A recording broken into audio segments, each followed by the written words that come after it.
ఇప్పుడు ఈ సినిమా యొక్క ప్రెజెంటర్ ఆరిపాక ప్రభాకర్ గారిని గట్టిగా చప్పట్లతో వేదిక మీదకి ఆహ్వానం పలికేస్తున్నాం. Along with the music director of this film Arun గారిని గట్టిగా చప్పట్లతో వేదిక మీదకి ఆహ్వానం పలికేస్తున్నాం. విచ్చేసిన అతిరథ మహారథులందరికీ నమస్కారం. నేచర్ మనకి ఏమి ఇవ్వాలో అది ఇస్తుంది. అవకాశమైనా అదృష్టమైనా. అలాగే ఈ కథ కూడా మాకు నేచర్ ఇచ్చింది. సినిమా పయనంలో ప్రతిదీ కూడా నేచరే సపోర్ట్ చేసింది. అలాగే దిగ్గజ దర్శకుడు, జాతీయ స్థాయి గర్వించే నటుడు సముద్ర గారిని కూడా మాకు నేచరే ఇచ్చింది. ఒడిదుడుకులన్నిటినీ అధిగమించి చిత్రాన్ని పూర్తి చేసేలా చేసింది.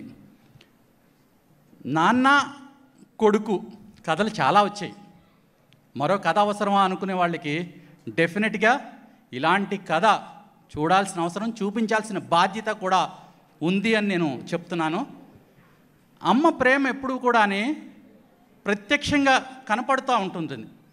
నాన్న ప్రేమ మాత్రం రహస్యంగా ఉంటుంది. నాన్న రహస్య ప్రేమికుడు. డెఫినెట్గా ఈ చిత్రంలో లాగే నాన్న రహస్య ప్రేమికుడు. దీనికి సంబంధించి ఒక చిన్న ఉదాహరణ చెప్తాను. నేను డైరెక్షన్ డిపార్ట్మెంట్లో పనిచేసేటప్పుడు ఓ సినిమాకి వర్క్ చేస్తున్నప్పుడు ఒక హీరోని అనుకున్నాం. ఒకరోజు అనుకోకుండా సడన్గా వాళ్ళ ఫాదర్ మా దగ్గరికి వచ్చారు. వచ్చి సీరియస్గా ఆవేశపడుతూ కొద్దిగా ఇదిగా వచ్చి రూమ్లోకి వచ్చి తన చేతుల్లోంచి 2-3 డబ్బులు నోట్ల కట్టలు తీసి టేబుల్ మీద పెట్టారు. పెట్టి, సార్ ఈ డబ్బులు మా అబ్బాయికి ఇవ్వండి సార్, చాలా ఆనందపడతాడు. ఈ డబ్బులు మళ్ళీ తనేం పాడు చేయడు, మళ్ళీ నాకే తెచ్చిస్తాడు. మీరు ఇస్తే చాలా ఆనందం వాడి కళ్ళలో నేను చూడాలి సార్ అని చెప్పాడు. ఎంత రహస్యంగా ఆ ప్రేమ అంటే, ఆ డబ్బులు తెచ్చిన ఆ వ్యక్తి ఎవరంటే మన స్వర్గీయ హాస్యనుడు ఎంఎస్ నారాయణ గారు. అంటే ఎంత రహస్య ప్రేమని తండ్రి చూపిస్తూ ఉంటాడు. నిజానికి ఈ సినిమా పయనంలో అందరూ అనుకున్నట్టు పృథ్వీ ఆల్ ఆఫ్ సడన్ ఇక్కడికి వచ్చేసి సినిమా తీసేద్దాం అని అనుకోలేదు. దాదాపు సినిమా మీద ప్రేమని 20 సంవత్సరాల నుంచి పెంచుకుంటూనే వస్తున్నాడు. చైల్డ్ ఆర్టిస్ట్గా ఒక చిరుజల్లు అనే సినిమాలో చేశాడు.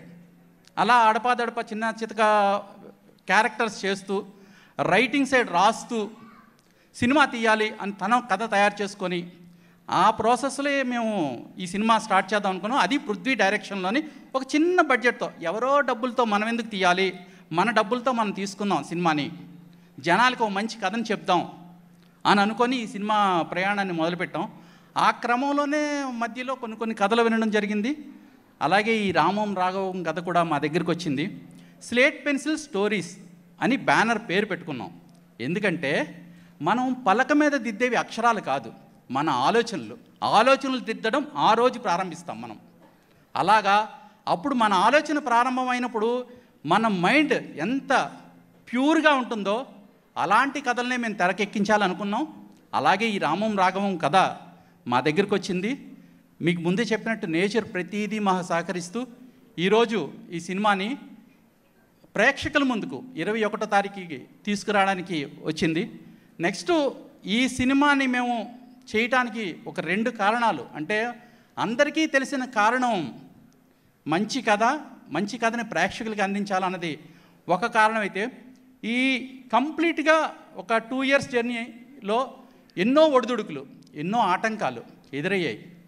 చాలాసార్లు సినిమాని ముందుకు తీసుకెళ్ళకూడదు అని అనుకున్నాం డెసిషన్.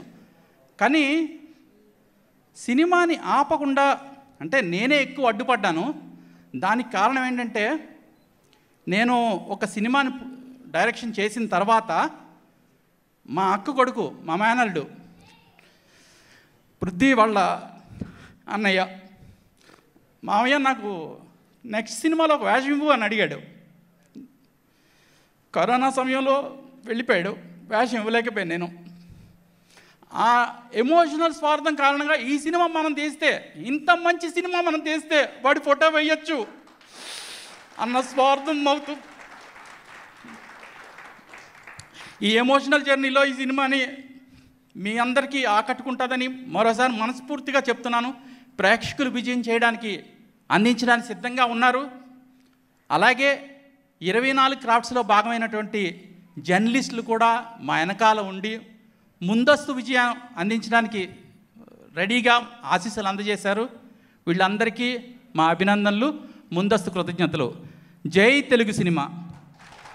థ్యాంక్ యూ అండి, thank you so much. Please.